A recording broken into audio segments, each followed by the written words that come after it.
And so, but it's taken me a while. I wish it wasn't this way, but everybody's different. And I've had to morph into that. I've had to grow into that. It's a growth, man. Life is one big growth. And if you ever reach a place where you stop, you're in trouble. You know, you got to keep learning. What's going on, y'all? It's Coach Williz, and once again, we're back. This is the Be Eazy Show. We're bringing topics to you every single episode, helping you live your life easier. That's the plan and the mission of the podcast. Whatever platform that you are listening to this on, whether it be YouTube, Apple Podcasts, or Spotify, if you could like, comment, subscribe, leave a 5-star rating, and do not forget to share it with somebody because support is gladly appreciated. So once again, like I said, I'm Coach Williz. As always, we got Zyler on here. Hey. And this week, we got Brother Johnson on here. It's good to be here. Oh yeah. Welcome. Go ahead and give him a round of applause, man. All right, Michael. So then go ahead and tell the people, man, about how's your week? How's life treating you at the moment? Life's treating me great at the moment. First of all, I'll say what an honor it is to be invited to do something like this. We appreciate it. I'm getting used to the hearing myself in these in these headphones, but I listen to a lot of podcasts and like to learn. You know, I'm a student. Yeah. And even though I'm in my 40s, I'm still a student. So always learning. And so it's an honor, you know, and I believe, apology before I get started here, this young man, Zyler, I think I called you Xander the other night. You did. And I knew your name. And when I said that, something in my mind said, that didn't sound right. And then he said, it's Zyler. So like, yeah, I know. It's a, you know, stupid. It's fine. People get my name wrong all the time. Well, they just hear Tyler and they just go with it. That's right. Well, I told Coach Willis that, you know, I watched this show. It's America watches it, most of it, Survivor. I don't know if you've ever heard of that. You're on the island, you know. Yeah. They got this character on there right now, and his name is Xander. And I just watched that very day, and I'm out here visiting. Yeah. And Zyler comes driving up. Hey, Xander. I'm like, oh, you idiot. And so, you know, no disrespect. That's why my apologies, because I believe in respect wholeheartedly, you know, for anybody, you know. So, honor to be here. So, as far as my week, you know, it's been pretty good. It's been busy. My line of work, you know, we're kind of in the slow time. Yeah. Do accounting, and I'm a tax guy. I do a lot of payrolls for people, for companies. And so yesterday, Monday, we had a seminar, tax seminar, because tax season's coming up. So got to get the continuing education out of the way. And so, you know, a long day, 8 to 5 type thing, and like a classroom type setting and all that. But, you know, other than that, you know, back at it today in the office. So it's been a good week. Do they make y'all attend those, or those are just for like your own personal gain? Well, it pays us to attend those, you know, because tax law changes all the time. All the time.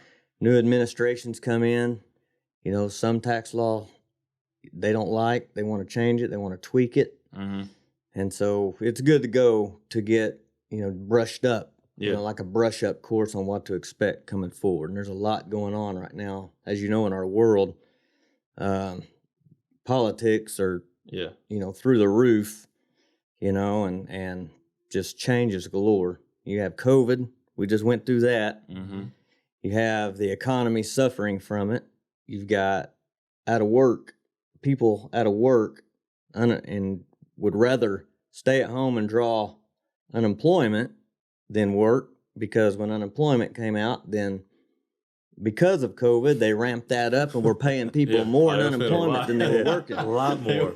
So now when I go to, you know, I've noticed I don't know if y'all have noticed signs on, you know, different companies, restaurants especially. Oh, yeah. We're hiring. Hiring. Everywhere. Everywhere. I went to Tropical Smoothies the other day, one of my favorite places to go, and door was locked. In the middle of the day, they had the drive-through was backed up a mile long, but the front door was locked. I'm like, what's going on here?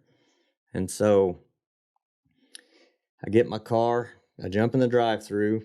I wait 20 minutes to get to the. It's a long time. Yeah. Finally, asked the girl. I said, why you got the door locked? You know, and the answer that I figured she would give, she gave, is we don't have enough help. Can't get the people to come back. They're drawing more in unemployment than we can pay them. So, so there you go. So the world we live in, right there. So. Must really wanted that smoothie. Yeah, that's right. What flavor did you get? Was it worth it? Man, 20 minutes? Yeah, I mean, it's where they got this flavor, the Chia Banana Boost. And I don't know if y'all have ever tried that, but no, I don't think I have. But it's got the banana flavor, and then you have a choice of adding strawberry or peanut butter. I add the peanut butter to mine, and it's got full protein. Yeah, and it's got dates. It's got dates chopped up in there too. Fiber. So that's my favorite. That's what I get normally. Oh man, yeah. Willing to wait the 20 minutes for it. So. Oh yeah, he got it. That's right. Yeah, when they're full staff, the app, everything's got an app now too. Yeah, as y'all know. So use the app, and then you can just walk in, pick it up off the bar, and it's already paid. You pay for it through your phone. Apple Pay, whatever you do. Yeah. Credit card, whatever, debit, and leave. That's the way to do it right there. So you had mentioned accounting. Like, how do you get into accounting? How did you find yourself going into accounting? Okay, well, so when I was in high school, probably even earlier than that, maybe junior high, my mom started a business, a tax business. She worked for different lawyers when we were little. And smart lady, my mom. So decided she would give her a shot at opening, hang out her own shingle, learn how to do taxes, which she did, and get rolling that way. And so she started this business. I think the first year she might have had maybe 10 clients the whole year. So it was tough getting going. But then, and she never did any advertising. She just did a good job for somebody and let them word of mouth advertising. And man, when she started rolling, and you guys would be surprised if you ever get into any kind of business, a person should always make their top priority, make the client or whoever you're doing work for, make them happy. Because what are they going to do? We are, as y'all know, we are advertising. We are marketing. You guys go out to eat at a good restaurant, you're going to go tell your friends. Yeah. And there you go. I mean, you just told us about tropical smoothie. Yeah. That's right. I just market it, and they don't pay me a dime. Now I know what to look for on the menu, too. That's right. So, gave you a suggestion, idea there, but that's how we got started. So, here I am. I graduate high school. I'm 18, and my mom says, I want you to learn how to do taxes. I'll send you to school to do it. So I did. H&R Block. They have a great course to teach you. 10 weeks. That course was 10 weeks. I had to be there one night a week for 10 weeks. And they taught me how to do tax returns by hand. Everything now is on computer. Yeah. But by doing it by hand, they was on computer back then too. But by doing it by hand, at least taught me the fundamentals and a little bit of tax law and how these numbers work and what, how you get to the bottom line. How do you get to where, you will know, why do I have a refund coming? Or why do I owe? Or why is my tax liability where it's at, And so learned all that. So the first year, now mind you, I'm 18 years old, very immature, and just got out of high school. I enrolled right out of high school into Rose State. Never stepped into class one time. I enrolled. Yeah. Day one come around, I was a no-show. I didn't get into college until 5 years later because I was so immature that all I wanted to do, I was tired of asking my mom and dad for gas money. I want to go to work. I don't want no more school. When I graduated high school, I want to go to work. I want to make some money. I want to be able to have a little spending money in my pocket, put gas in my truck. Yeah. That's all I wanted. And with no clue, no ability, to see out. Mm-hmm. I saw right here. I didn't see out. I think that's a problem with America. The youth of America today is they don't look out. You know, they're in the now. Oh yeah. They don't look out to the future. Mm-hmm. That was me. And so mom says, you know, come on, I'll send you to school. You'll learn. You'll go to work for me. Okay, that sounds good. So I did that. Well, it's one thing to learn a craft or to learn how to do something through school.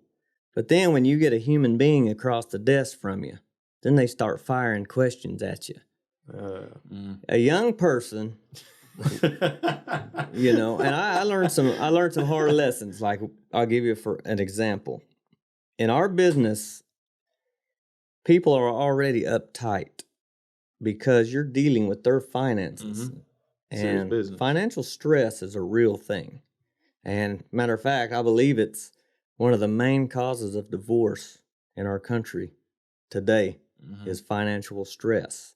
And so had a lady, and it's not one instance, but we see it all the time that people come in and they've already spent up all their money. What they do is they run up their credit cards, and then they're going to rely on that tax refund to pay off the card. You know, so Christmas, December, you know, and then they rack up the credit cards for Christmas and whatever, and then tax season comes. If you're a single mother, and we deal with a lot of single mothers that's got 3 kids, you know, and maybe you make between $12,000 and $20,000 a year, you're going to get $8,000 or $9,000 back on your taxes. How does that work? Work? And so here's how that works. The government has in place what they call earned income credit. You ever heard of that? No, EIC? Sir. No, sir. Yeah, well, you're going to learn something today. So earned income credit, fellas, is it's an American poverty. Let's see, what's the word for that? It's a handout basically it's poverty level for poverty level people, and it's based on a scale of $0 to 40,000 roughly, and it can get up to around 41,000, but approximately 40,000. And it's based on how many kids you have and where you fall in that sliding scale there.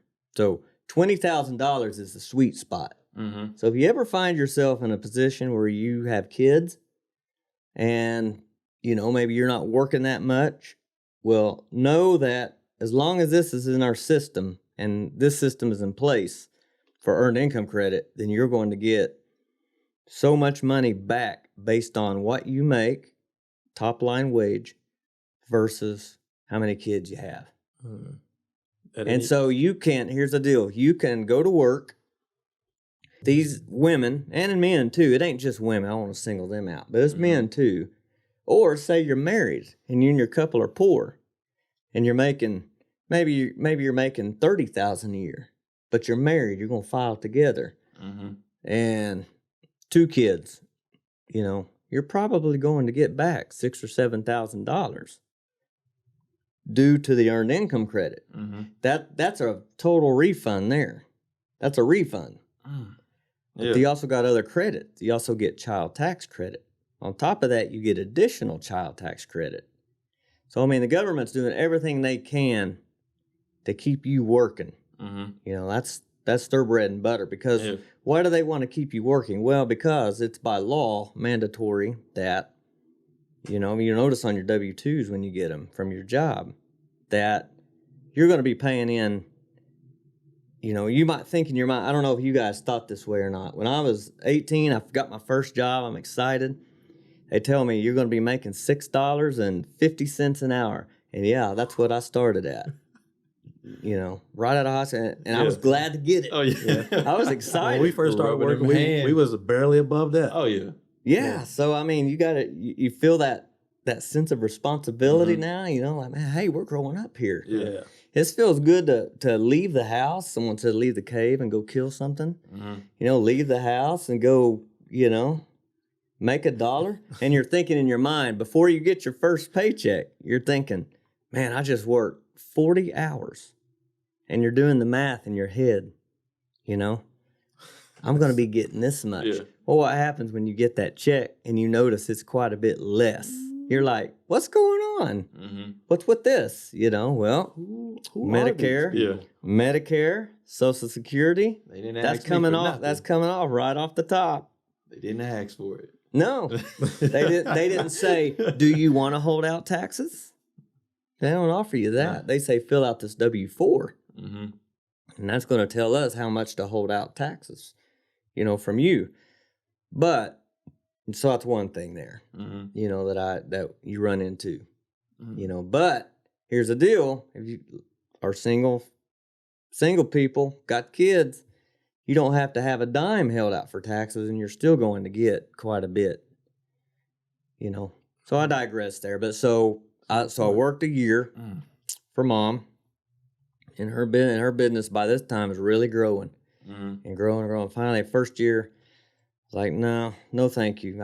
I don't like it. Yeah, I don't like it. I'm intimidated by the people. I really was. I was like, man, they're asking me questions. You know, like I don't know why. There's the maturity part of it I was talking about. Had I had a little brains, you know, had a little more common sense and some maturity. Well, that would have been a no-brainer. Of course they're going to ask you because they're going to want to know, what can I do to better myself for next time? For sure. And so, anyway, so that's when I left there and I went to work delivering carpet and tile at 2 construction sites. And manual labor. Yeah. Manual labor, and those people were rough characters. Oh, yeah. Those construction workers. They didn't care that I was... The trade job was a whole different field. They didn't care whether I was 18, 19 years old. They talked to me as if I was grown 30. Kids. Yeah. And so so I had one of 2 choices. I can either, you know, cower down to that, or I could grow a backbone, stand up for myself and push back. And that's what I did. So after about a year of that, about a year and a half I was there. Then I said, all right, I'll give the tax thing another shot. I'm ready now. Questions ain't so bad. And it's not so bad now.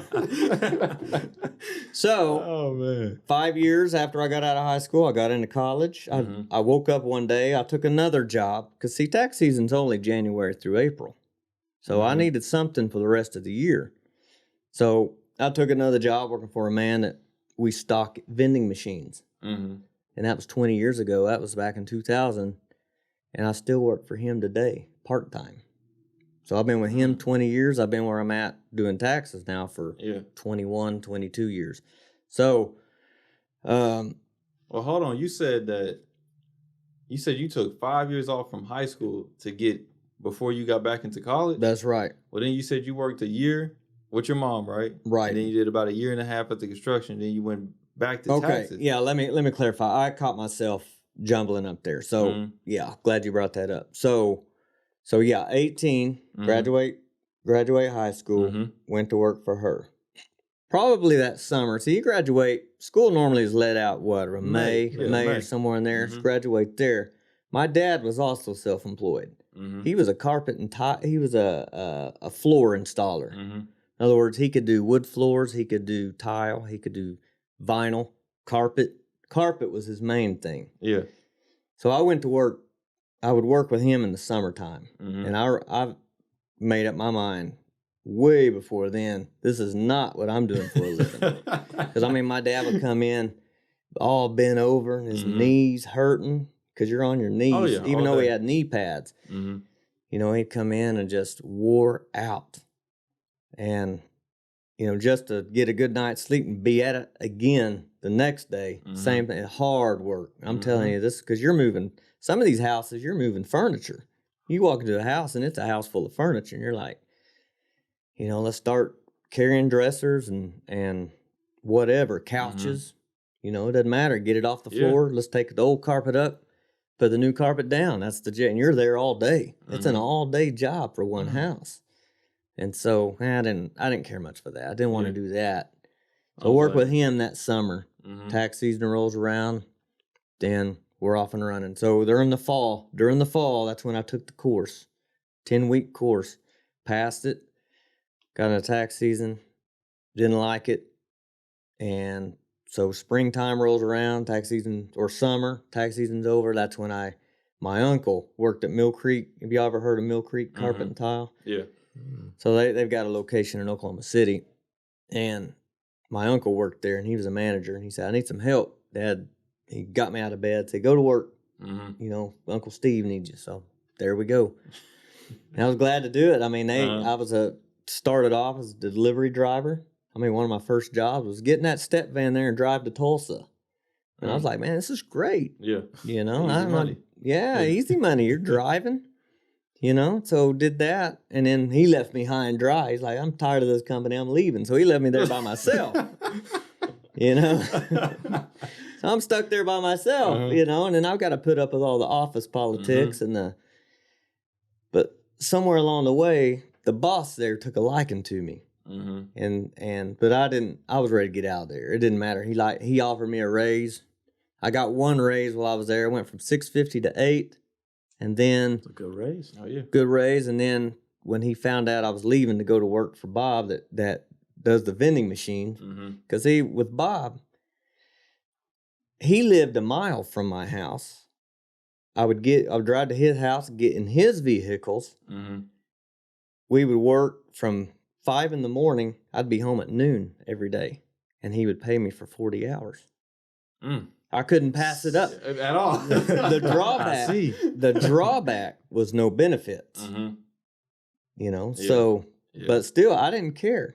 Because then, what you like 1920 at this time? Yeah, right? I was 1920, somewhere in there.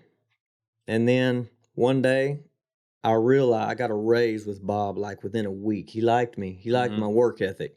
About a week, you know, he's like, I'm giving you a raise. I was like, all right.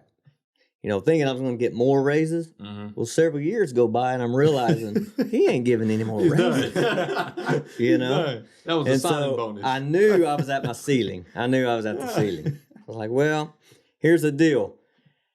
I would work with him year-round. Tax season rolled around. I would quit working. I'd get off work with him, go change clothes, to the office I went. So I'd get up at 4 to be at his house on time, to be home by noon, to change clothes, to go work at the office till 9 p.m. So I was putting in long hours. Long hours. But man, you're talking about a 21-year-old kid. Oh, yeah. The motor's going. Bringing in, I mean, because in tax season, we got paid hourly plus a commission on everything we did. And so the business is rolling at this time. And I mean, it was nothing for us as a office to do 70, 80 tax returns in a day. And then you get a commission on top of that. All of it, yeah. Here I am, a young kid, mind you, immature, you know, bringing in 2 or 3 paychecks a week. I was bringing in, you know, $1,300, $1,400, $1,500 a week. That's after taxes. Living at home, no bills. Money. I'll be there again at 5 in the morning. Finally, so finally, one day I woke up and said, man, you know, here I'm 23. This is 5 years. What are you doing? Because here's my deal. I had no intention of sticking with the tax thing. I didn't want to do that forever. I just didn't want to. That was good for then, but now my horizon is starting to broaden and expand, and I'm looking out to the future, and I'm thinking, am I going to work for $8, $10 an hour my whole life? I don't want this. I don't want that. There's more out there for me, is what I was thinking. And I still believe that, you know. So I decided, well, let's re-enroll Rose State, get rolling. So I did that. You know, I piddled around for a year, part-time, 6 hours a semester, maybe 9 if I feel extra motivated. And then I wake up and realize you're never going to get through. You can't take 6 hours to go to spring classes, fall classes, you know, 12 hours a year and get through it. It's just not going to happen. So that's when I said, okay, we're ramping it up. We're going to 12 hours, spring, fall. We're going to take summer classes. We're not looking up. So here I am. So I'm working for Bob, work for him full time, go to school because I'm off at noon. So I get home, I grab a backpack to the school I go.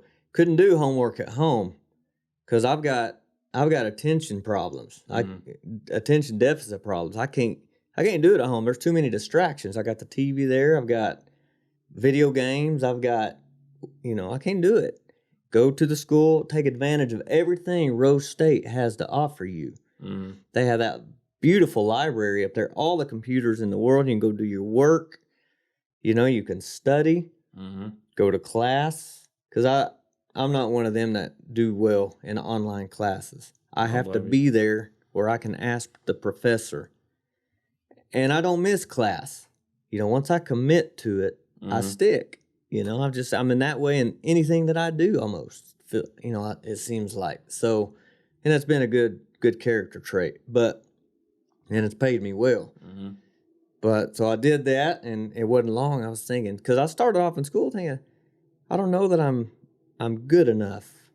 I don't know if I'm good enough. Can I actually graduate? I mean, that sounds kind of dumb because if you didn't think you could, why did you start? Yeah. And Rose State had this slogan. I don't know if they still have it, but finish what you start. You hear that? They never mentioned that. They don't have that. I've heard the greater to be a Raider. That's what I've heard. Okay. I haven't heard that. Well, when I was there, when I started, then that was back in 2003, maybe two, somewhere in there, because I was just doing my prereqs, like my English comps and your English comp 2, when my grandfather passed away. And I remember where I was the night he passed, and I was in class. So, and that was an English comp class. So, but they had that slogan, finish what you start. So, but, in my mind, I'm thinking, but I started passing these classes, and I was making A's. I'm like, wow. Now, I heard your podcast. This guy don't have to study to pass tests. Yeah. That's not me. Here's what I would do. I'd get in them classes. You get into a 16-week class. I'd get in there and I'd be there every class. I didn't know how to study for the first exam. When they plopped down that quiz or exam in front of me the first time, I normally bombed every first one. The first one I'd bomb. And then I'd have to just bust it the rest of the semester to bring the grade up. Yeah. I pulled out A's quite a few times, but I pulled out some B's too because of that first test. I think Isaiah said he got a 52 on one. And so was it nerves from not studying? That was for me. I would say part of it would be nerves, and the other part would just be just not knowing how to study. I'm learning that. So me not studying for tests is coming back to bite me. And later things I'm trying to do now, I don't know how to study, so I'm going to have to learn. I had to learn that myself, and I would like to be able to give you a pointer on how to do that, but I'm not sure. I'm not sure I know how to tell you. And then there was one history class I took. I sat down there, and it was kind of a lecture. I don't know. I don't think they call it a lecture course. There's a word for it, and it escapes me. But what happened? So before the class, the professor, he'd have a whiteboard like you got on your wall there.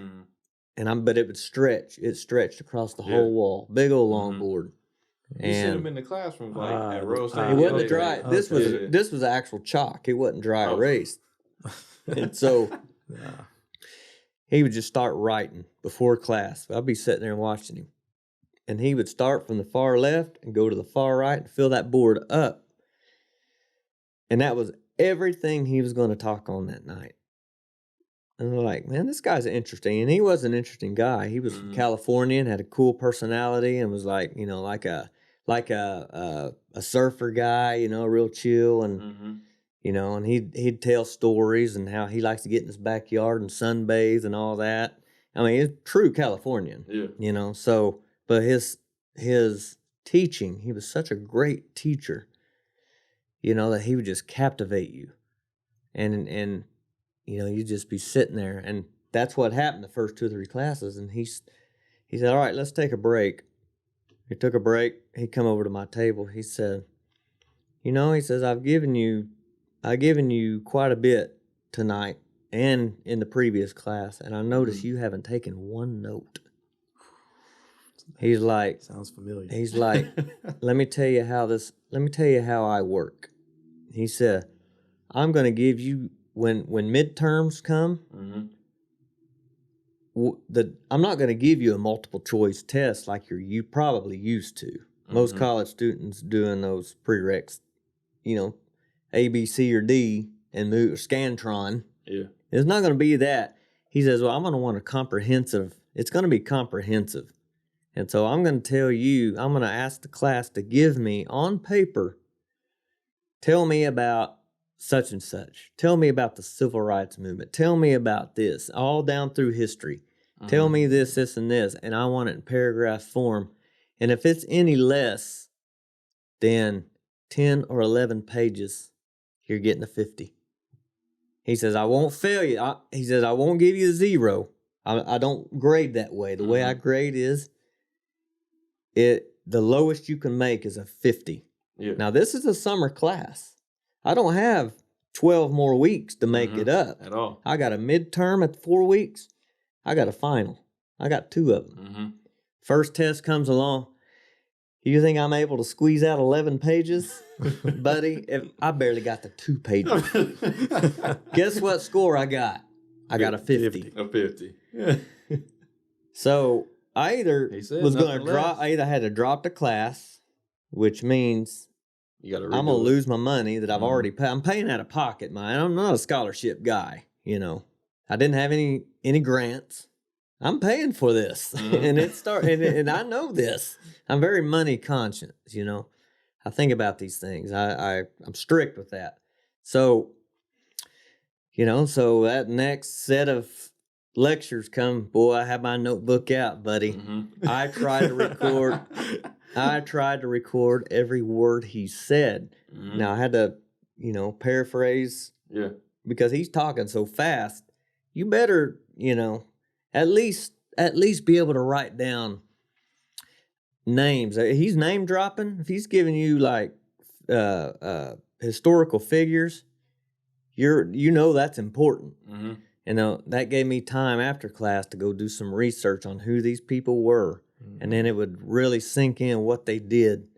And when that next exam came along, then I was able to fill up 11, 12 pages and got the grade, got me up to a B, which after you score a 50 and you pull out a B, you've done well. Good work. You've done well. So anyway, long story short, I don't go all night. I don't want to zap all of y'all's time, but here I was passing all these classes, had a couple more classes left, and I was going to be able to graduate with my associates. Now all of a sudden confidence is is setting in. And so I tell myself, if I could do this, I can go on for a bachelor degree. What's stopping me? So graduate rows, it took me 3 years. Should have only taken me 2. Took me 3 years. Long story short, I went on to Southern Nazarene University from there. It took me 15 months from that point, from Rose, to get my bachelor. Took me 3 years to get the associate. 15 months later, I had a bachelor. 12 months, I had a master's. I mean, so it took me 6 years. 6 years. Yeah. So basically 3 years to get the bachelor and master's. And you're still working full time? And I'm working full time, 2 jobs, and working full time through this. Okay, Single guy. Hold on. So now we're about to break this down. Okay. So first of all, talk about that because you said we were going slow, and then pretty much you just put everything on the pedal and just started going full speed. So like, what was this kick to say, I'm gonna just get this going and I'm gonna give it all that I got to get this thing done? Like, what was that? Okay, so here was the turning point. Like a lot of college students today, they get into college, they don't know what they want to do. That right there will slow you down.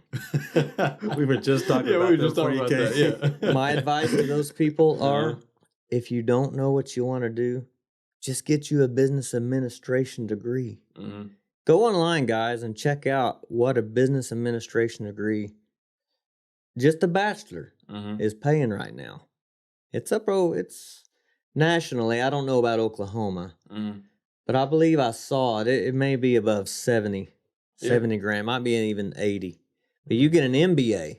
But there's so many things you can do. You can branch off, but that's your core. I mean, that's the foundation. Right? That's a foundation. You could do so many things with an MBA, you know.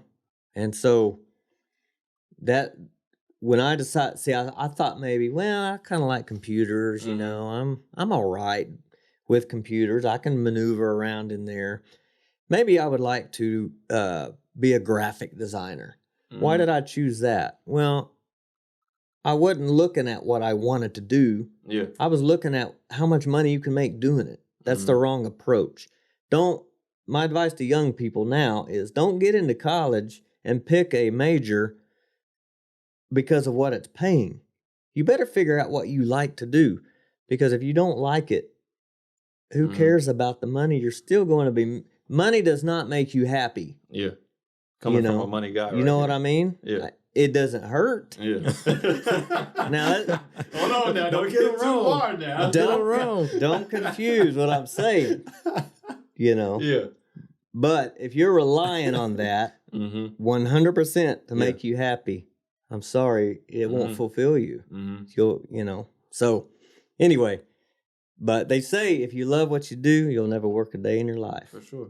And so anyway, so here I am. I'm still doing taxes, and I probably will be, because now I've gotten good enough at it that, I'm growing. I'm not just an employee now. I'm a partner. So, my mom has basically turned the business over to me. And so I'm taking over, basically taking a big load off of her and taking it over. Yeah. And so that keeps me plenty busy. But if we ever need to sell it, I have my degrees, and then I probably get on, somewhere, doing payrolls or, somebody will hire me, surely. Yeah. But one of the things you talked about at the beginning, like with like young kids and everything, having these blinders up front and them not being able to see that far. So when that like turn happened, you said, I'm gonna go full throttle into this thing. Do you believe like you took those blinders out? Like, cause one of the things is I want to say this too. When you take those blinders out, that's like you stepping out on faith now. You know what I'm saying? Instead of trusting into what I see, I'm gonna step out on faith as if this, this is gonna be there for me. And I think that was a good example of what you said, like with your mother and your father. Your mother being an entrepreneur and then your father being an entrepreneur. Like, do you believe that helped you with being able to step out on your own faith? I never thought about it that way. That never one time crossed my mind. Well, mom's this way, dad's this way. They're entrepreneurs, all right, but they're two totally different personalities. My dad is very much a people person. See what I did there, Zyler? I was listening to one of your podcasts, and he said people's person. Oh. And I was giving him a hard time. I said, boy, Zyler, he really keeps you in line, coach. Oh, man, all the time. Not a bad thing, but yeah, I stumble with words sometimes. So even I do. So anyway, but yeah, dad's a people person, and dad can, the expression, a salesman can sell anything. My dad's one of them people who could sell a bobby pin to a bald-headed lady. You know what I mean? You ever heard that one? I've heard a few. You know what I mean? So Dad's never had a... Matter of fact, Dad has a story when he was a young man. He wanted to go to a church meeting with my grandfather.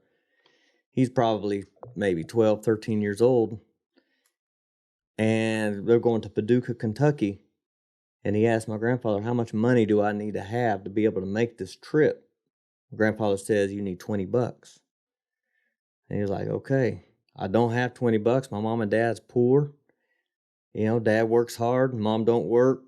But mom and dad grow a huge garden. So what he did, he picked the garden, harvested what was growing, and went around the neighborhood, and he raised... Granted, back in those days, $20 was a lot of money.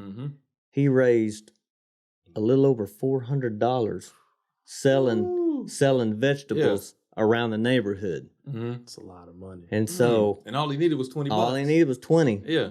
So he took the 20, paid his way to the meeting, and gave the rest of it to his dad to help, because my dad had 4 other siblings, and they were, like I say, were pretty poor. And so, you know, it was a big help to my grandparents at that time. So, anyway, I lost my train of thought. So give me stepping out on faith.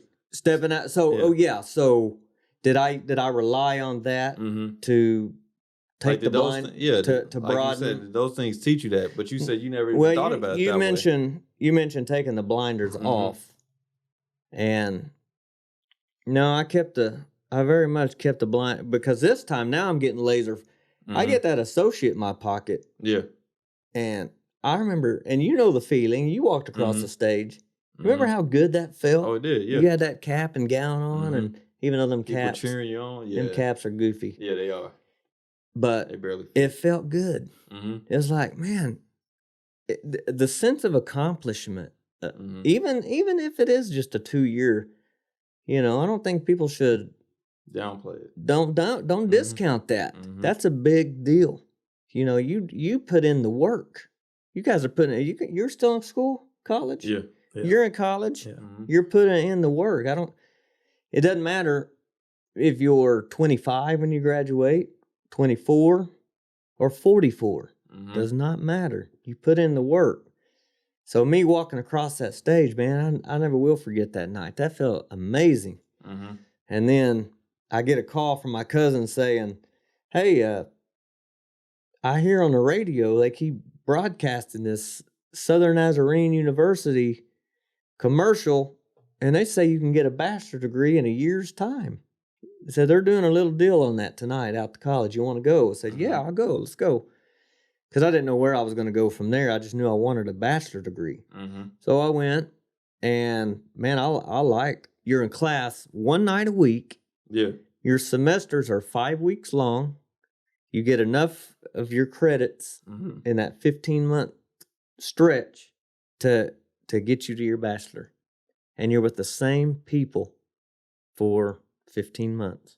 So you create relationships and friendships with and they're adults. They don't want no kid in this class.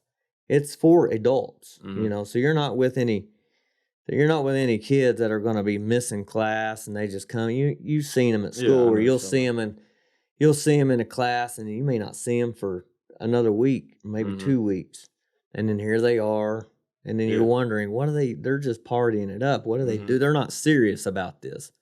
But with these night classes, you're there one night a week. If you miss a class, we had one guy in our class. His brother collapsed. His brother was in high school and collapsed and died on a football field through this time, and he missed a class. They didn't care that his brother died. They loaded him so heavy with homework. It was unbelievable. So they really penalize you heavy if you missed for anything. And so, you know, I made sure I was there every Thursday night, man. Sure. I was there front and center. You're there for 5 o'clock in the evening till about 9 o'clock at night. You do your homework. That you got that whole week to get your homework done. But beautiful thing, you're only dealing with one class at a time. You know, it is kind of expensive, but you know, it's not a bad deal. Yeah, not a bad deal. And then from there, you know, but the blinders part of it. No, I kept the blinders on. If I took them off and started getting distracted, you know, I'd have never made it. Yeah. But by this time, we're rolling. And it's expensive. Well, we're paying $5,000 a semester. It's it's student loans. I'm not feeling it yet because, you know how student loans work. You're not going to start paying until after you graduate or you quit. And so kept rolling. That's how it works. Yeah. That's how it works, man. You got a certain amount of time after you graduate before them things start sending you a bill. But as long as you keep going to school, you're not going to get no bill. That's how they get you. Yeah. Oh. And they'll get you for a long time, depending on how long you're in school or how much money you borrow. So really the wise thing to do is cash flow or try to get you scholarship grants. I had a friend that worked at a college in Poto, Oklahoma, and he taught me some things about how to get some state assistance. So some of my Rose State, after I found him, paid. I got some grants then. So I was able to cash flow Rose State. Those other bigger universities, Southern Nazarene was bachelor, Oklahoma Christian was my master's. And those I couldn't cash flow them. They were too big. I couldn't cash flow them. So when I graduated, I probably had around $40,000 in student loan debt. I don't promote that. If you can get through school, find you a job that will pay for your school. Yeah. And if, find out. I did hear that. I don't know if you guys have heard this or not. If you are looking to get into nursing school, I heard, now this could be hearsay, but I take it. I'm real big into financial. I listen to a lot of financial media. I love the stock market. I mess with that. I mean, religiously. I live and breathe stock market. Yeah. I wake up, first thing I'm thinking where's the futures at? You know what I mean? You mentioned the stock market, and you've been through the taxes and vending machines. Where does the stock market come into play? Okay, so I am at Oklahoma Christian. I'm working on my MBA. Okay. But this is 2008. Y'all remember what happened in 2000? Are y'all old enough? First of all, I know you guys are. I got to remember who I'm talking to as far as our age difference. Yeah. Y'all, I assume y'all's in your 20s. Yeah. 22. Oh, my gosh. Yeah. You guys are babies. I'm familiar with what happened, but I know what happened. Feel it. I know what you're about to talk about. Yeah. Okay. Yeah. 2008 is when I'm in school, and the economy is in full collapse. You had the housing market crash. I didn't know a whole lot about it. All I knew is it was always in the news. And then I'm taking business classes. So I'd come to school and I'd have classmates saying, hey, did you see the market today, man? It was down another 500 points. And I'm thinking, well, that sounds like a lot. Yeah. I don't know a whole lot about it, but man, sounds like, there's a lot of money being lost in these, in the markets. So I started watching just because I guess it's in our nature. If you're always hearing something, you want to be a part, you want to take part in conversations. And one way you do that is you find out what they're talking about and learn a little something about it. Then you have an in, and next thing you know, you create friendships. Yeah. Because you have something in common with. You can talk about stuff with people. If you just stick to yourself, you stay to yourself and you never associate with anybody, well then it's going to be hard to build relationships. It's hard to build relationships. Yeah. The business world, or I'll phrase it that way, is built on networking. And so the school at the time was really pushing the importance of networking. And so anyway, so I had this friend in there, and he was thinking about it, saying, I'm going to buy some of this stock. And I want to buy this. I want to buy that. And man, did you see the market today? And then, when the market's crashing, it has big up days and it has big down days. It's very volatile. I mean, it's a roller coaster. And so I'm like, man, this is interesting. That's something I might want to learn more about. So I let that be as it was, went ahead and graduated. And so 2009 rolls around, and that's when the market bottomed. March of 2009, it bottomed. Well, about 2010, the spring of 2010, then we had roll through Oklahoma City what they called a Get Motivated seminar.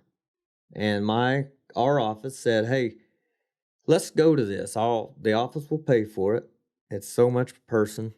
And we'll go to this. It's an all-day deal, and it'll be good for us, get motivated. It had people there like Colin Powell was there as a speaker. They had Rudy Giuliani was a speaker. politicians. Had Joe Montana, was there. Mm-hmm. This was in Oklahoma. Yeah, wow. Ford Center. Yeah. Had Joe Montana there. Had a few other. Had Dr. Robert Schuller. He's a preacher. Was there. There was a couple other ones that were supposed to be there that wasn't, but they had some fill-ins for the people that didn't show. They had fill-ins. One guy got up. His name was Phil Towns. He started talking about the stock market, and it really piqued my interest. And he says, "Okay, so here's what I'm going to do." He said, "I'm promoting a school out there called Invest Tools, and if you are interested in learning about this, I will sell you a $5,000 class." Or I will sell, about a $5,000 class. It's a 2-day seminar coming through Oklahoma City in a couple months. I'll sell it to you for $99. Just, go out leave your seat, go out there to where the concession stands and all that are, and we have a booth set out there. And about that time, my mom leaned forward. She said, "I'll pay for you to go to that if you want to." I'm brand new married. I just got married. Yeah. Not very long before that. Didn't have a whole lot of money. I'm thinking, mom's going to promote me in this. Check it out. Well, come to find out, mom had a little bit of a motive. She wants me to learn all I could do so I could help them make some money. You know what I mean? Yeah, so keep it in the blood, man. Yeah. So investment. That's right. So I go out there and I pay the money, give them the $99. So now I've got my ticket to get into this seminar.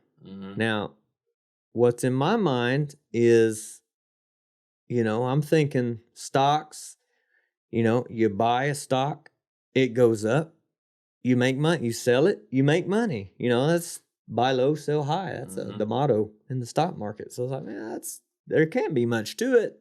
So anyway, I buy the entry into the seminar, and they said, "Well, hey, you can bring a friend with you if you want to." And I knew if I had a friend that was interested, so yeah, okay. Me and him can go for, 2 for 1. So we did. The time came. We went, took a couple days off of work to go.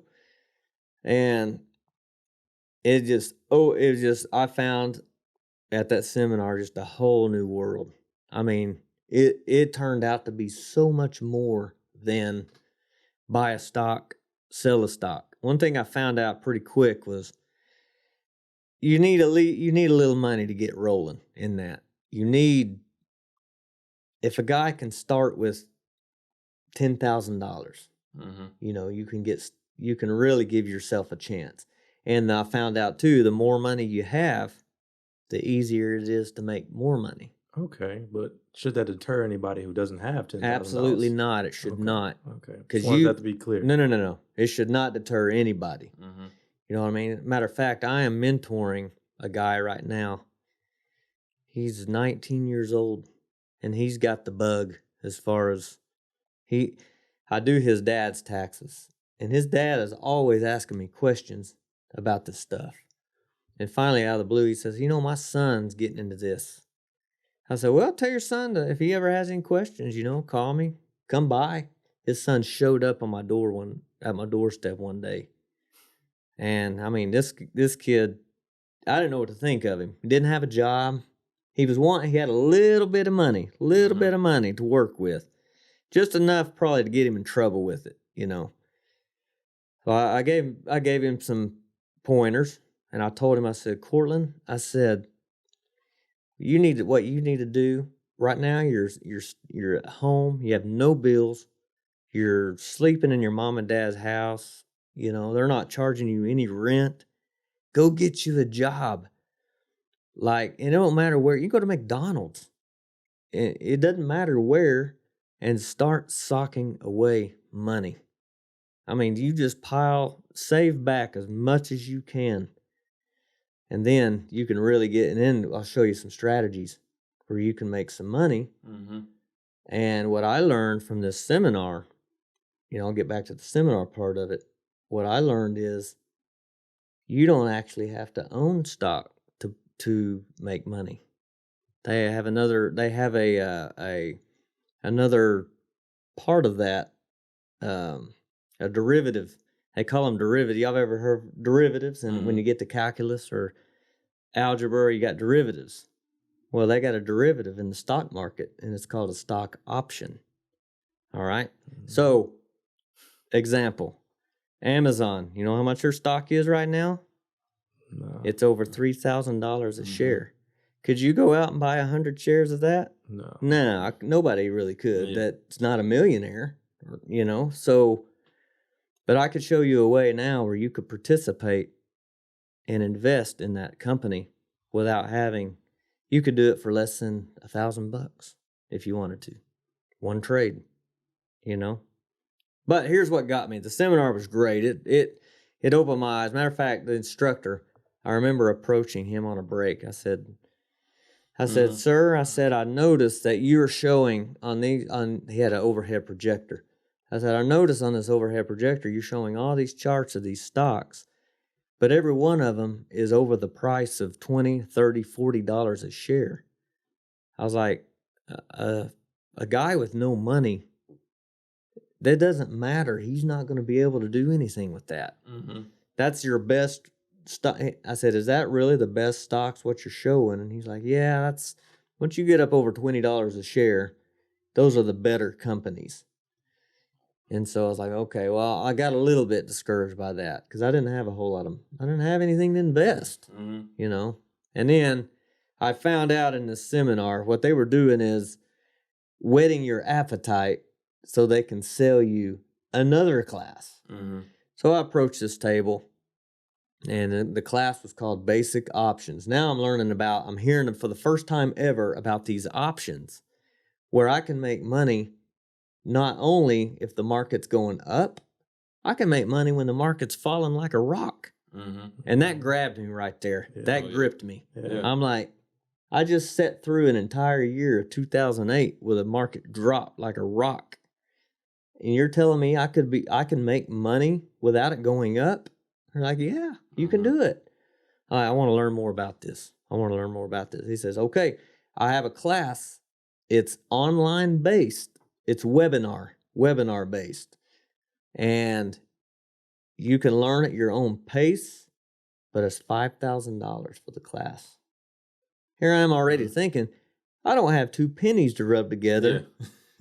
Where am I going to get $5,000? But I wanted to do it so bad.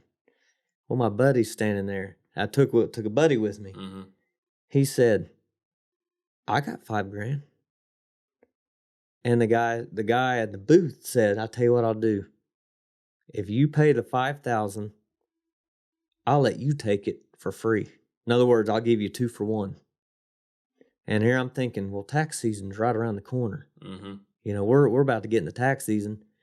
I'll be getting money from my tax return. I'll have a refund from that, and I'll be making extra money because I always do during tax season. So I said, well, if you're not in any hurry, I'll split it. I'll pay $2,500 if you're not in any hurry to get it. He said, yeah, take your time. He said, it'll be all right. He said, because I'm not computer literate. I'm a boomer. He's a boomer. Baby boomer. Yeah. I understood. You got me. So, one of those people that fail to evolve. Y'all run onto them people? I did tech support for a while. Once it reaches a certain point, they're like, I'm not going any further. Yeah. Give me the flip phone. That kind of guy. That's this guy. So he said, if I don't have to do any of the computer, you do the learning. Teach me what you learn. I'll put down the money. Like, deal. Let's go. So that's how I got started. I got rolling, and then it wasn't long. My wife had a job she worked in Houston, Texas. That's where my wife's from. And had a 401k just sitting there, you know, because now we're married and she's here not working. Finally, she decides to offer this information. Hey, I've got so much money in this 401k. And at this time, Obama's in office, and he's offered this tax break. See, right now, if you have a 401k, do you contribute to 401? That's your job? Yes, sir, I do. If you pull your money out now, you're going to be taxed on the money you pull out, plus they're going to penalize you 10% because you're not 59 and a half years old. But then Obama had this tax break saying anybody that wants to pull their money out. If they are a first-time home buyer, you're not penalized. You can pull that money out and no penalty. So we did. My wife gave me several $1,000s to get going. Mm-hmm. And I started learning, and I've been doing it ever since. That was over 10 years ago. So do it every day, and it just gets better all the time because, I mean, stuff happens quite often.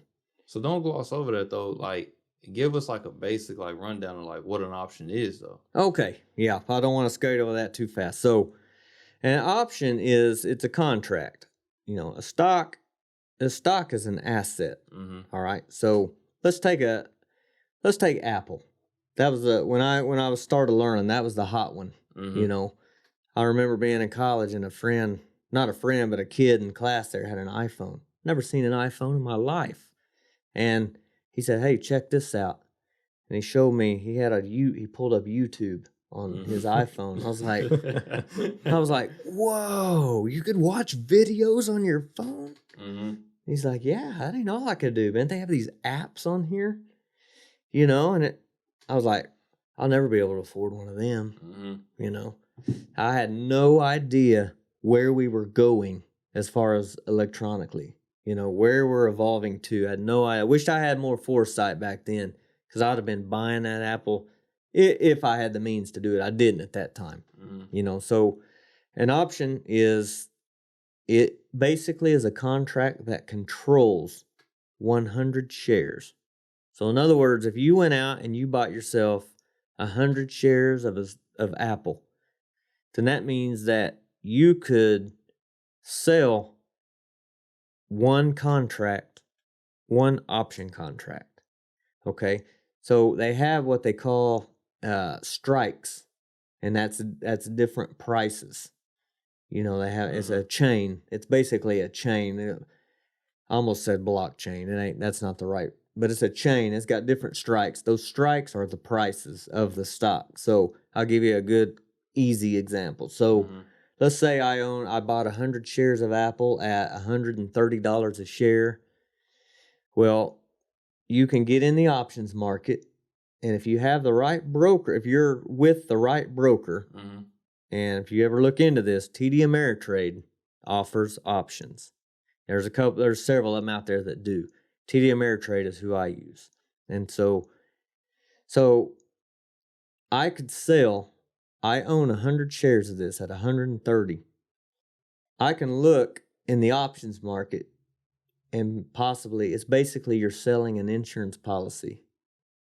You know, you're selling. So if the stock, so say I sell the 140 strike, I own it at 130, but I sold the 140 strike. What that means, and I collected a credit for that. I collected money for that. You know, and so depending on how, where the volatility is in the market. Okay, one thing you got to know in the options market too, and it could get deep fast. If you've never heard of these things, I'll have your eyes glazed over pretty quick. I don't want to do that because, it would be beneficial. But I mean, baby steps here. So let's say volatility's up. That means there's a lot of emotion in the market. And so the higher the volatility or the more fear is the best word to put. Like right now in the market, if you look at the markets today, it was an ugly, ugly day. I mean, the Dow Jones Industrial was down 500-600 points. S&P 500 was down almost 90, which is a big, big move. Volatility was up over 25%. That's pretty big. It normally ranges between 15% and 18%. So now we're up over 25. That means you're having huge swings. I mean, you could see a stock that's normally up or down a couple bucks in a day is up and down 10 and 11 bucks. So there's a lot, and that causes people to fear because they start seeing it in the news, and they start thinking about their 401ks. I'm losing money in my 401k, and they call that the fear. So when the fear is up, that's an option trader's dream, because when fear is up, option prices inflate. So Apple, if volatility is like where it is today, say it's 25%, I own stock at 130, I could sell a 100. I can go out 30 days. Now these expire. These contracts expire after so many. And you can pick the one you want. You can pick the one that expires in 7 days. You can pick the one that expires in 400 days if you want, if it's offered. All right, well, say you go about 30 to 40 days out, you know, and you say, okay, I'm going to sell the 140. You could probably sell that for $3 or $3 per share, which is $300. All right, get this. If the stock doesn't go over 140, you just made $300 on that option, and you still get to keep the stock. The stock, you own the stock. Let's say the stock goes up to 135 and stops, you know, in 40 days. It stops at 135. Yeah. Well, you made $300 on that 140, and you made another $5 with another $500 because it went up $5. Yeah. That's $800. Now get this. Let's say you buy the stock at 130, and you sell the 140, collect $3, $300, and the stock drops down to 125. Well, you lost 500. You didn't lose on, you know, you don't lose it until you sell it. But you're underwater. You understand what I'm saying? Yeah. So you're underwater $500 because the stock's at 125. But you made $300 on the option because the stock didn't go over 140, right? What do you do then? Well, the company's not going away. That's why you want to invest in good companies. It's not going away. You sell another one the next month. Collect another $2 or $3. Over time, what you're doing is you're lowering your cost basis. See how that works? Now let's take it the other way, because this has happened to me before too. Buy the stock at 130, got 100 shares of it. I sell the 140, the stock goes to 150. Now what do? Now you're losing. You sold this option at $3, $300. Now it's at 150. Well, you're probably losing about $400.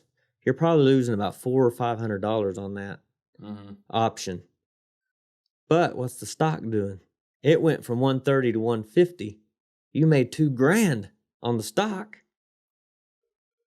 That's the best thing could have happened to you. Yeah. You'll be glad to lose in this hand if you're making this much more in this hand. Sure. Yeah, for sure. You know what I mean? So that's what I do, man. I do it all day long. There's strategies out there, man. That'll blow your mind. That's like, wow. There's strategies. I know some strategies that if it's right, if it's the stars, it's got to align. It's got to be right. You don't just throw these on and it's just gonna appear in your bank account. That ain't. There's a skill to it, but you can develop the skill. But there's a couple trades out there where they will pay you to put them on. If you know how to look for them and know what you're doing, they will pay you. If you're wrong, you still make money. If you're right, you make a whole bunch of money. Where, in other words, so it alleviates a lot of risk. It alleviates a lot of risk. So I'm looking at you guys, man, and I'm not marketing anything. You asked me. Yeah. But you sure I'm just saying. Yeah, I'm just saying. Sure. You guys you're a computer guy, I know. Cybersecurity for Zyler. And I don't know I'm pretty sure you can maneuver around on computers too. You don't got to be a rocket scientist to do this. You know what I mean? You learn a handful of little. It's kind of like algebra in a way. You go into you get into a class of algebra. They teach you an equation, and then they start every algebra class. You build on what you already know. You learn one or two little bitty strategies, then you can formulate 3 or 4 around those 2 little ones that are easy to understand. You know, it's just a whole nother world. Okay. Whole nother world. So we're talking about options here. What about the people who, I don't have time to learn these strategies? What's the best set it and forget it for some people who just, they don't have all the money to kind of start the capital, or they just want to just do something, set some money to the side, and just leave it alone? Totally understand, and I got the answer for that too. So And I would suggest it for anybody. You don't have to be a certain age to do it. But, man, you guys, let me tell you something. How old are you? 22. You're 22. You're both the same age. So how long have y'all known each other? Since about middle school. Middle school, Midwest. Y'all go to Midwest City this whole time? 6th grade. Yeah. Okay. That's neither here nor there. I just want to get to know you. You know what I mean? But here, you guys are young enough now. You're already contributing to a 401k. What does your company match? They match 3%. That's pretty. No. I'm thinking of a different place. 5%. That's pretty good. That 5% is free money they're putting in his pocket. Yeah. You know, I definitely, advise anybody to take advantage of any 401k. The next step I would do, if you can afford it, when I say if you can afford it, $50 a month. Open yourselves what they call a Roth IRA. You ever heard of that? Get going on. Let me tell you something. If you guys can max out a Roth IRA, I think right now the max that you can put in per year is $7,000. I think. If you started that now, by the time you guys reach retirement age, you'll be millionaires. In other words, you'll retire. You'll get to retire. There's a lot of people that cannot retire. 40 years. 40 years. 40 years. Let me tell you, 40 years sounds a long time. Yeah. 25 years of my life feels like that quick. I'm 42. The other day, I was your age. I'm not kidding you. Yeah. In about, 20 years, you'll understand what I'm saying. Life is a vapor. It's here today, gone tomorrow. If you can't do $7,000 a year, do $50 a month. What happens if you turn 60 and you've done $50 a month from now until then, and you only have $400,000 in your account? It's a lot of money. It's a lot. It's better than zero. And here's the good thing about the Roth. The 401k and the Roth, they work very similar, but they're very different. And here's how. Your 401k, when you reach retirement age and you decide to start taking a distribution to help you live, you're not paying taxes on it now, but you will then. A Roth, when you pull it out at 60, 100% tax-free. There ain't going to be any, you can pull out $30,000 of it right now. Say you're 60. Say, man, I'm going to go buy me a new truck. I have the money. I have $1 million in there, not counting my 401k. And who knows if Social Security will be here. I keep hearing it won't, but I don't believe them. Then, pull the money out of your Roth and go get it. You're not taxed. It's 100% tax-free. It grows tax-free. It's never taxed. It's after tax. So it's a no-brainer. I tell all young people, if you don't do anything else, I'm mad at myself. Here, I'm 42. I made gobs of money as a young, no bills. I didn't get married until I was 30. I turned 30 on my honeymoon. So what did I do with all the money? Probably spent, I don't know, $1,000 a year at Arby's. Yeah. You know what I mean? Or Taco Bell. Or Fat Donald's. Tropical smoothie. You guys, man, you're catching me at a good time. I'm dropping content here. Yeah. Oh yeah. Teaching us something. Yes. But that's what I would do. I wouldn't. Helping make it other people's life and easier. even if you, Easier. that's right. Yeah, and that was my question to y'all. The little side note, what is the point? What are you, what audience are you targeting? What's your objective here? Our audience is normally if you actually look at our analytics, our audience is people between the age of 21 and 35. That's where we get a large group. Who are you trying to help? We are trying to help individuals that, for one, like what you were saying, people going to college. Our whole mission of the podcast is to bring self-awareness to people. So like what you were saying, people getting into college, they don't really know what to do. So even information like this will help them, because even if I don't know what to do, like I'm stuck at some job that I don't really see myself doing, I can still take money aside and put it in my Roth IRA.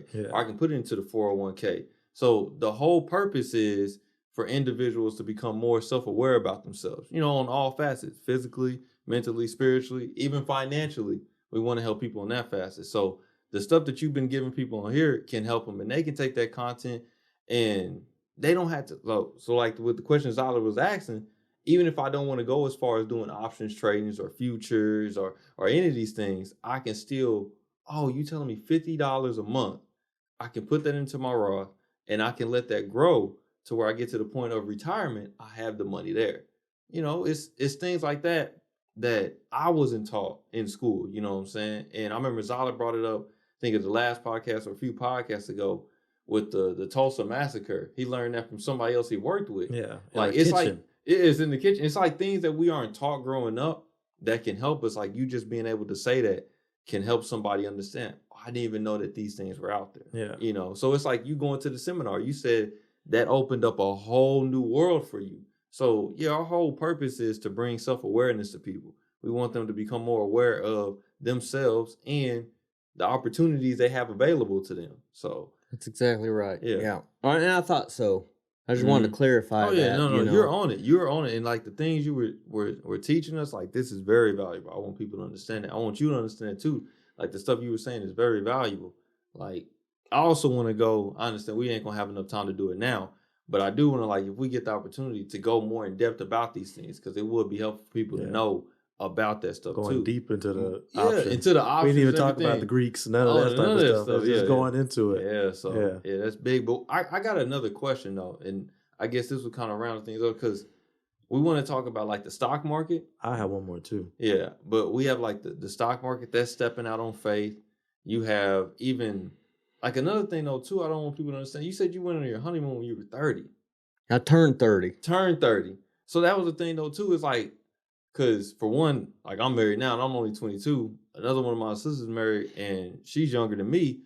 And, you know, a lot of people, they rush into things, you know, but you were more like, hold on, with this role state thing at first, she was like, I'm 18, I'm not really doing it. I'm going to wait till I'm 23 and I'm going to do it. I'm going to wait until I'm a little bit older in life and I'm going to get married at a different age. So, like, what was these things on teaching you, like, just be patient and have faith that, you know what I'm saying, these things are going to come around to me? Like, what allowed you to do that? Well, first of all, if I was in your shoes, it would have been a disaster for me to have been married at early 20s.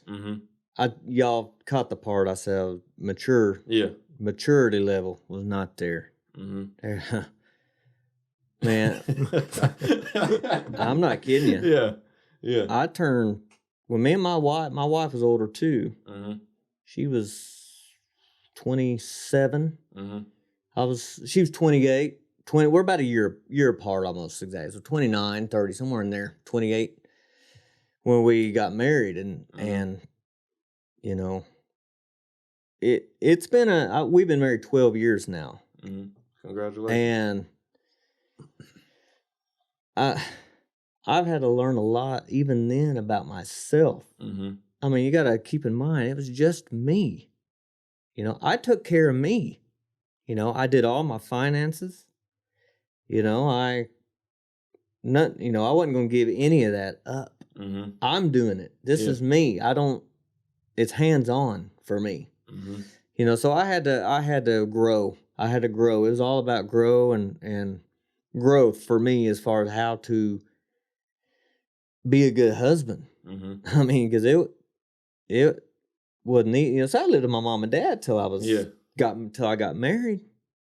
There was no reason for me to get out. Mom and dad weren't forcing. I would ask them every now and then, y'all sure y'all don't want me to pay any rent? No, I had a good relationship with my parents. We're tight, you know. And they just wanted me to obey the rules of the house. There was no problem. You know, I was a good guy. I'm not a lawbreaker. You know, I'm a hard worker. I get up every day, go to work, come home, keep the house, keep my part of the house clean. You know, that wasn't a big deal. You know, but in my mind, I was worried, and this is going to sound silly to you. I was worried that maybe I couldn't afford to have a house of my own. Maybe I couldn't. I was afraid of that commitment. Yeah. But yet eventually I knew I was going to need it. I was going to have to. Now that's a leap of faith right there. just to be able to get somebody out of the nest and see what they could do with it, you know? So what I did was I bought, it was about probably a couple months before we got married. I didn't have a place to go. I was scrambling. Like, what do I do? So I went, started looking at apartments. And I went to Midwest City and took a tour of this apartment. How tiny them little old apartments, so tiny. That kitchen was about that big around. Felt like. I mean, you couldn't turn around without knocking something over. And then you're hearing everybody around you. All on top of you and below you. Wasn't for me. And then they were going to charge me $600 a month, and it's not even mine at the end of the day. No. I had a problem with that. So I started racking my mind, what I'm going to do. I can't really afford a $1,200 a month mortgage. And so what do I do? Well, I mean, you know, the thought hit me, why don't you get online, find you a mobile home? I was like, hey, that's a good idea. You know, so I found my mobile home. It was a one owner, fairly new at the time, 3 years old, you know, good shape. I just had to get it moved here. And so by me doing that, my house payment, my lot rent, utilities, all that was cheaper than $600 a month. Oh yeah. So I was like, hey, it's mine. I'll take it. The bank, I had good credit. The bank said, I'll give you the money. And so I'll take it. We'll do it. You know, my intention was live here for a while. I'm not, planning on living here forever, but who knows, I might. I'm plenty happy here. This is a great environment for my kid, you know, and all the other kids in the park, and we all know each other and go to church with it. We're safe in here. We feel safe. That's how all that happened. You know, so. Were you afraid of success? Like, I probably was. Because, like, you said the same thing with, like, college at first. Like, I wasn't, like, for sure on graduating and then, like, the getting married and then moving out and everything. Like, was that a problem? Were you afraid of success? I guess I would. I mean, if you narrow it down to that, you know. Yeah. It's got to be that. Yeah. You know, or it could be self-confidence. It could have been self-confidence. Like, yeah. You didn't believe you could do it. And here's another example. When my mom started talking about one of these days, this business is yours. The fear would grip me, where some days I couldn't even get out of bed because I'm thinking, wow. I'm thinking of what lies ahead of me, for what I'm going to face today.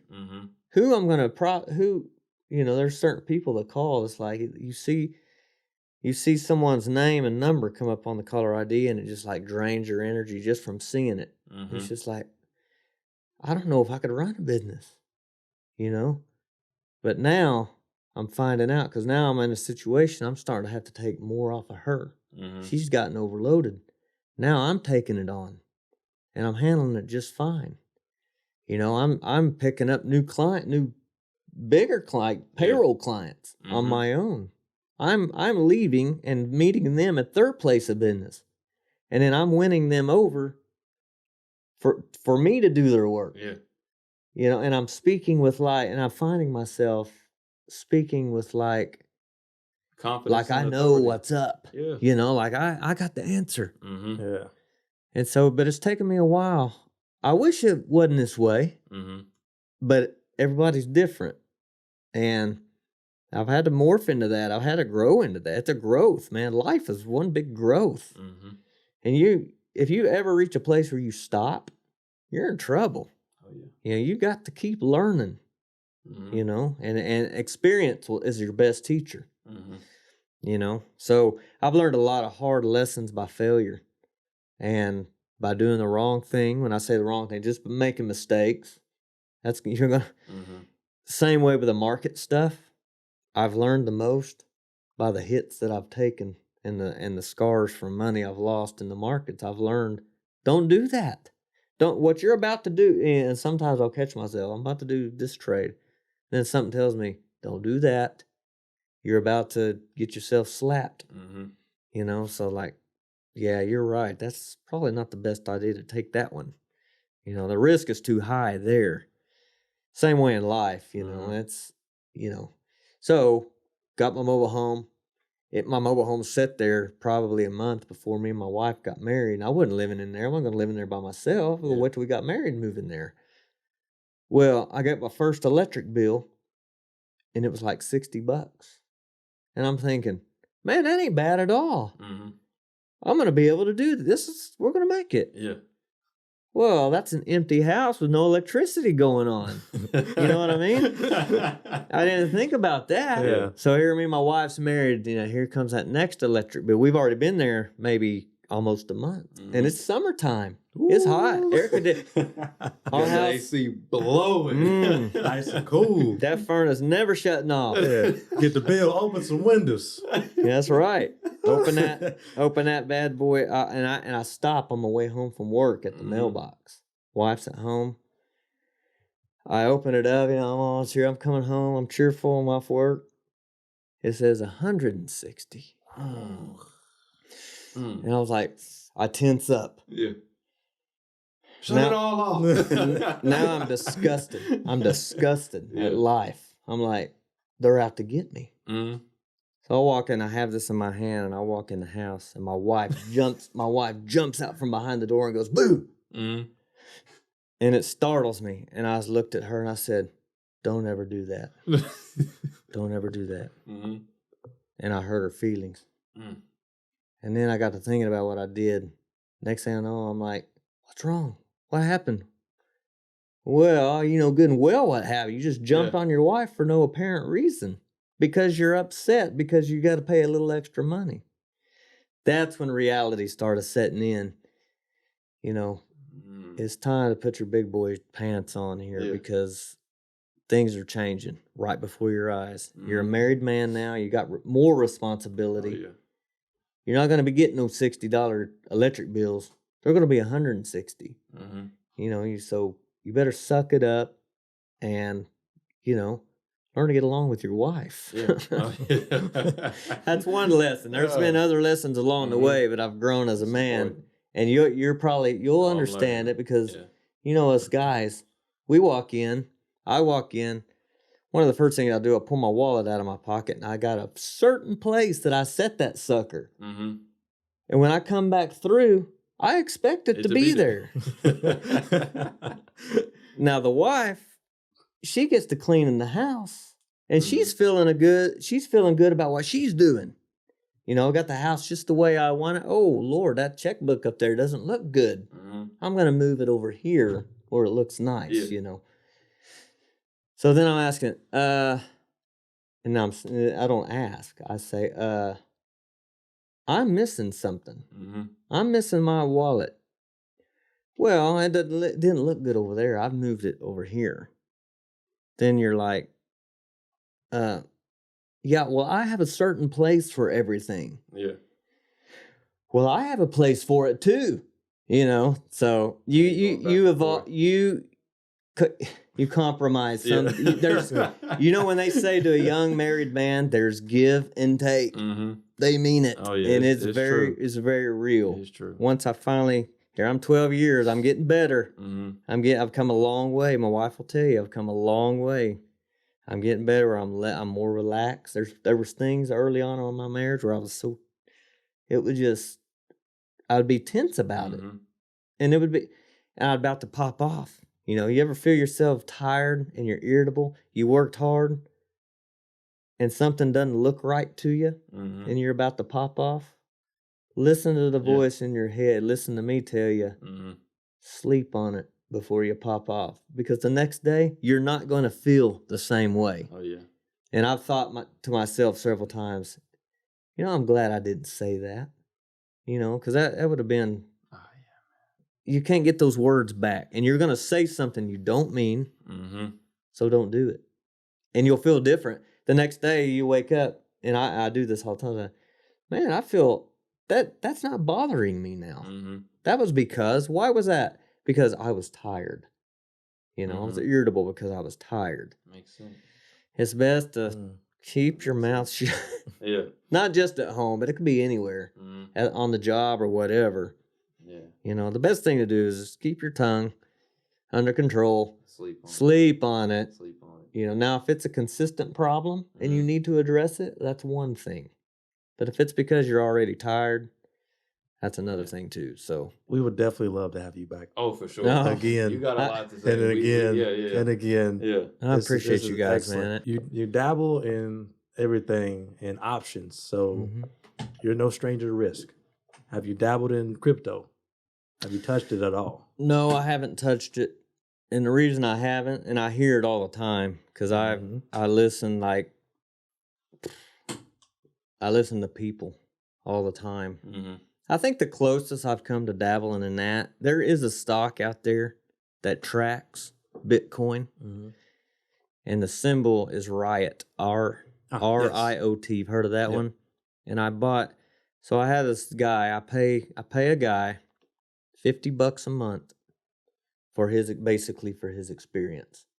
And what he offers is he shows you what he's trading, and we're welcome to piggyback him. In other words, put on the same things in real time. Like I'll get a text. And so when he makes a trade, it comes to my phone or my iPad. And I can do the trade myself. And he's very, very successful and has taught me so much. So what I pay him, so he suggested a stock. He says, I'm buying the stock Riot. It's $8 a share. I bought it,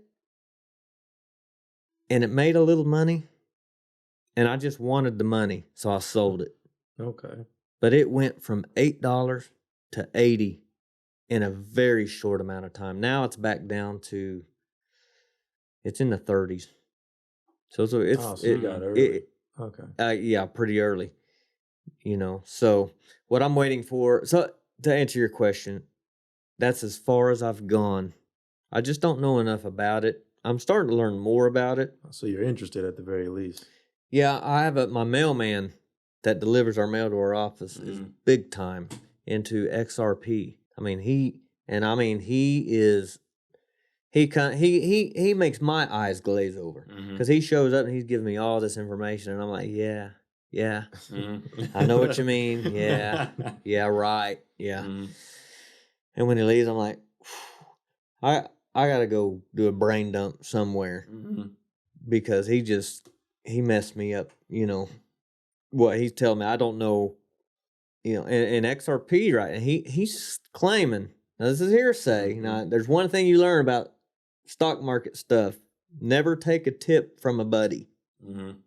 You know, that's it. A buddy who don't know nothing about it, basically. Well, this guy, he knows a little.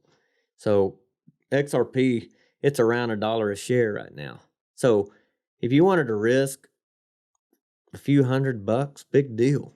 Yeah. You can buy enough of that. And according to him, one of these days, it's going to be over $50 a share. So you risk $1,000, say, in something like that. And if it pans out, you know, you might can catch lightning in a bottle. If it don't, the worst case scenario, you lost $1,000. That's how it works with a lot of those coins. Sure. They'll just get it, and then it moons like have you heard about the Shibu and all that? Did you hear about that one guy that he had, I don't know how much he had, but if he still had it, he would be a multimillionaire. Yeah. But he got rid of it for some reason, and then it spiked real big. Yeah. And I seen a video, I don't know if it was real. Could have been. But it was supposed to be the guy that actually lost all this money because he was notified by his buddies that, hey, have you seen Shibu? And he was like, no, but I'll check it out. And he saw he would have been like, at least have a couple $1 million. And he literally was crying on a YouTube video, like real tears. Yeah. So I was like, it'll bother you. Oh, yeah. I already know. Oh, yeah. I missed plenty of opportunities to get in real early. Like, when we were early high school, I missed opportunity. Didn't get into it until much later. Like, I remember you talking about it early. I was like, man, what is I told you back in 2017 to get into it. I was like, man, what is Zyler talking about, man? He's like, now looking back at it now, like, hey, he was talking about something right. Yeah. I listen to a lot of guys on that stuff that I think they know what they're talking about, and it makes you wonder. So if you get a real big swoon or a real big correction where it looks like it's going to zero, it'll never get that low again, by the way. But it'll make you feel that way. Yeah. That's the time to buy. Yeah. you know, and I don't think it's going anywhere. Yeah. I really don't. They're working on it though. They're making a lot of laws and things like that. So how does that kind of play into you doing the tax thing? I know that's my last question. No, you good. You good. How does that go into taxes when people are saying, "Hey, I've been investing in cryptocurrency"? Have you had to kind of learn on the fly with crypto? And we still are learning on the fly with that. And there's some law. Even the IRS, they don't know much about it. You know, so right now they're kind of in a catch because they don't know how to tax it. They don't know. It's different than a stock. Yeah. You know, but it still goes on the same form on the tax return. So I learned yesterday, they did touch on it briefly, cryptocurrency, that starting 2021 or this year, that people that buy and sell crypto are going to get a 1099. So isn't that like you're an individual contractor? That's like if you make $1,000 in it, you're going to get a sheet of paper that says 1099, $1,000. And they're going to be watching for you to. The IRS is going to be watching to see if that makes it onto the tax return. If it don't, you get a nice little letter saying, you know, you left something off, and by the way, here's a bill with it. So pretty much, you should be documenting your process then. Yeah, if you're doing it. They got a thing that you can kind of track your coins with. It's an app called Coin Tracker, I believe, and it kind of helps track your transactions and where your coins are stored. Yeah. So there's things, even the business side of it, they're starting to kind of catch up to it and make it easier for taxes and it's like a tug of war. Yeah. The government comes up with new laws and the people who's doing it have to kind of adapt, which is not looking too good after that infrastructure bill that they just passed. So, yeah. Well, man, I guess since we're pushing on time, we got, just final, all right, Michael, give us a short-term goal that you have for yourself and a long-term goal. Short-term goal. Long-term goals, and I don't know who you're... Oh, you can keep it as spiritual as you want. Well, definitely. Spirit, we believe in God our walk in life, man. And I'm not deviating from that. Yeah, you don't have to. What you found yourself to be a part of, I've been a part of for my whole life. Yeah. I was born in this way. I was shown the light, so to speak. You know what I mean? So yeah, my long-term goal is just continual growth spiritually first and foremost. Yeah. You know what I mean? Get closer to God, and that's really the key. Without that, everything else is worthless. Yeah. You know what I mean? So, but on the natural level, my long-term growth is just being able to retire by the age of 60. I'll tell you something, you boys ever get to where you got 100, just get yourself $100,000. I'll show you, how to grow that very simply. When I say grow it, conservatively, $2,000 to $3,000, $4,000 a month, easy. With not much sweat, you know what I mean? Without much, my gosh, what's it doing now? Am I losing it all? Because a lot of people get into the stock market and stuff like that. That's what you fear, losing it all. But the way I trade, there's no way. There's no way, because most of the time I'll have a nest egg, but I'll use a little pinch of it at a time. You know what I mean? Yeah. I'll only get into stuff I'm willing to lose. Because you're not going to make money on everything you do. But the key is to keep the losses small and let the winners be bigger. And but here's the mentality. And it's not, a lot of people say, aren't you gambling? No, it's not like blackjack. You go to a blackjack table and you plop down $100. If you go over 21, you lose your $100, or if the dealer beats you, or you say hold, you lose 50-50. You got a 50-50 shot of making anything. With a market, you put your money to work. If it ain't working out, you say, give me what's left of my money back. You can't tell that to a casino. You can't say, I'm going to put my money in this one-armed bandit here, and if it ain't going to line up cherries, I want my money back. they laugh at you. Yeah. Mm-hmm. You know what I mean? If it ain't going well, you know right away, hey, this ain't setting well with me. Get me out. Give it. And you can do that at any time when you're doing it yourself. Now, when you're in a 401k, you can't. It's there. You know, you can't call your you can, but you're going to get penalized if you do that. So, you know. Mm. So yeah, I'm trying to get my account up pretty big, you know, pretty good. 60 years. I'd like to be able to retire and you know, do whatever, enjoy the rest. You know, however long that may be. Yeah. I'm not guaranteed any time, but I mean, that's my goal. We pray that it happens for you. That's it. Yeah, for sure, man. Well, like I said, man, we appreciate Micheal joining us, man. A husband, a father, son of God here. We appreciate having him on. And whatever platform that you are listening to this on, whether it be YouTube, Apple Podcasts, you can like, comment, subscribe, leave us a 5-star rating. Do not forget to share it with somebody. As he said earlier in the podcast, man, word of mouth is the best marketing tool that we have. So if you can share it with somebody, tell somebody about it, we gladly appreciate it. So, you know, once again, I'm Coach Williz. As always, we got Zyler on here, and man, we appreciate Micheal joining us for sure. My pleasure. Absolutely. Yeah, man, for sure. This was a good one, man. This was a good one. All right, man. Oh, man. Until the next one, y'all. Be easy. Peace. Peace.